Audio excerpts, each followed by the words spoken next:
Hi everyone! Magandang araw! Kasi nga December na ngayon, itong klienting ko na to ay magpapaayos ng buhok kasi nga may parting aatin na. Syempre ngayon December na, kaya party doon, party dito. Kaya ito ngayon si Madam, ipapaayos niya yung buhok niya kasi yung white hair niya, or hindi pala, ang miracle hair niya ay tumubo na naman. Ito nga kasi ang party niya ay gabi. Pumunta siya dyan ng mga 3:30. Pagkatapos nga ng paghihirap namin, ito na yung hair ni Madam. 4 hours namin yung ginawa kasi gusto niya ng one color lang. Kaya, final color ko na siya. Blinich ko din yan. At ito nga mga mare, maagang pangmasko ni Madam. Nakakatuwa. Sobrang nakakatuwa talaga. Na-appreciate ko yung mga ganitong bagay na basta hindi ko ma-explain pag may nagbigay sa akin ng regalo. Bait talaga ng mga kliyente ko. Uy, nakakaiyak. Gusto ko siyang yakapin pero nahiya ako. Baka ayaw niya. Oh my God! Mahilig gusto ako sa pabango. Oh my God. Alam mo yun, yung pag-spray mare. Yung madam!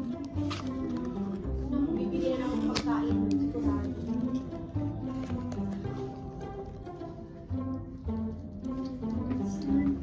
Amoy? Wala nga siya. Nasaan?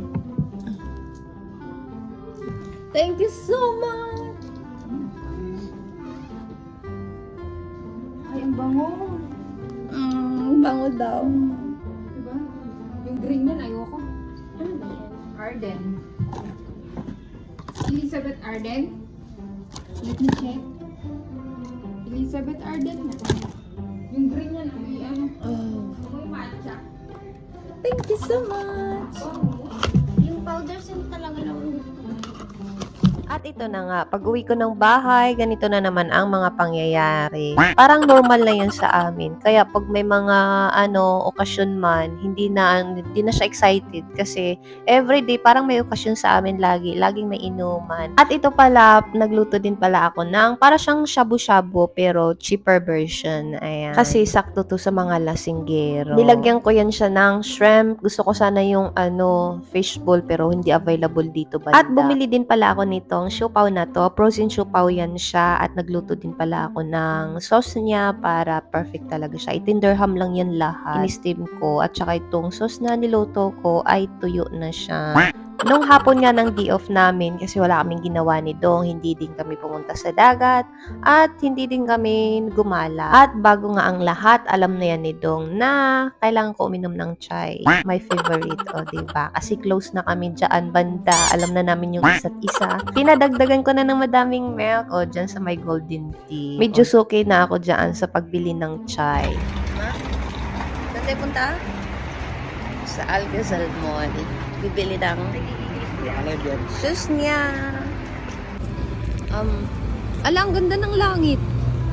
Ang peaceful ng Satwa. Ayan. Ang ganda ng panahon that time. Tingin naman ang langit, ang ganda nga. At pupunta sana kami ni Dong kanina sa Dubai Mall. Kaso lang, tinamad kami pariha. Kaya ito nga, gagala na lang kami dito sa may Satwa. At bibili din pala kami ng shoes niya. Sobrang hirap kasi ni Dong bilian ng shoes talaga. Akala mo kagapuhan. Charis. Ito nga, nakailang balik na kami dito sa Karakib. Nilibot na namin yung buong Satwa para lang sa shoes niya. At bibilang ko sana siya sa online sa 6th Street ng shoes. Kaso lang, every pasa ko sa kanya ng picture sa online pag namili ako, lahat ayaw niya. Ayaw niya kasi pangit. So ayun, ang hirap niya talagang pilian. Sabi ko, sige na nga, lalabas na naman tayo ulit. Baka sakaling mag-iba na yung panglasa mo sa pagpili ng shoes. Kaya ito na nga, nagtyaga na naman ako mag-antay sa kanya. Tingnan nyo naman, kadami-daming shoes, pero wala talaga siyang napusuan dyan banda. Kaya umalis na naman kami ni Dong. Pumunta na naman kami sa ibang store. Ito nga, bit na bit ko to. Sabi ko, ito ang ganda din nito. Pero ayaw niya. Buns. Hindi na nawala yung feeling sa buns. Ay, gusto ko to.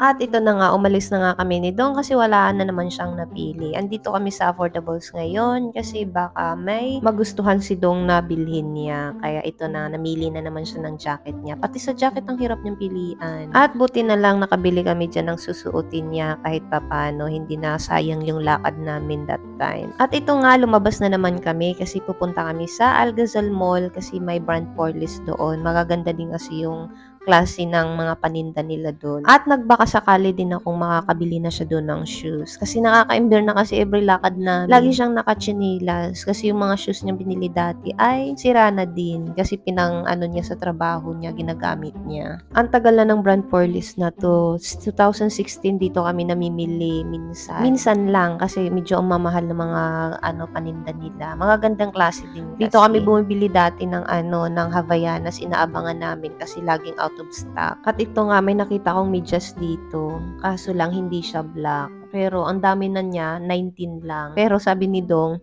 madaling malustrid yun. Kaya binalik ko na lang din. At ito nga, itong shoes na to maganda naman. Pero ayaw na naman niya. Sabi ko nga sa kanya, magandang klase na yan. Tapos yung mga shoes nila dito, mga magagandang quality talaga. Pero, ito na nga, ayaw naman niya yung style. Kaya, ito, uwi na naman kaming luhaan nito dito.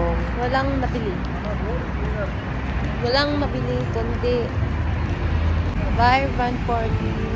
Daanan namin tong magandang store na to. Ang gaganda ng mga paninda nila. O ayan, parang ako ang makakabili ngayon. Ang gaganda kasi ng mga paninda nila kaya ito kumuha ako ng 20 dirhams lang to. Ang ganda.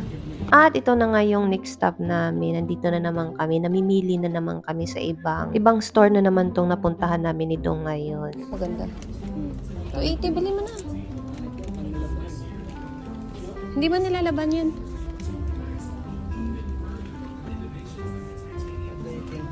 Check dirham mina. Ito na nga, gusto ko na nga sanang bilhin na lang talaga yan. Pero ayaw niya talaga. So, nakailang balik na kami dito sa mga shoes. Ay, nako, nakakaloka tong si Dong. Okay to? Nasa haba eh, oh. How much this one? It's 280 buy one isa. Ayun, Buy one, get one? Kunin mo din yung isa. Kunin mo na din yung isa. Isang buy for ate na. I buy this one, then I get one. Binalik na naman niya yung nagustuhan niya. Ito na nga, buy one take one na nga siya. Dalawa na yung pinakuha ko sa kanya. Ito na naman, nagbago na naman isip niya. Next time, talaga pag hindi siya makabili ngayon, next time, ako nang bibili para sa kanya. Para wala na siyang reklamo. Of course, wala na siyang choice nun, kundi suotin na lang talaga niya. Ang tagal niya kasing mamili at hindi pa bibilhin. Pabalik-balik pa kami. Pag minsan, pag namili ako ng damit, pagkasama siya, pag medyo matagal ako mamili, nagreklamo siya, bakit ako matagal. Pero ito naman siya, mas matagal pa siya sa aking mamili. Nakakaluka. At ito nga, pagdating sa bahay, hindi talaga pwedeng walang alak dyan lagi sa mesa. Kaya ito na naman ang ganap nila. Ito sila, pag walang alak, magkakasakit tong mga to. Kaya hindi pwedeng walang alak everyday.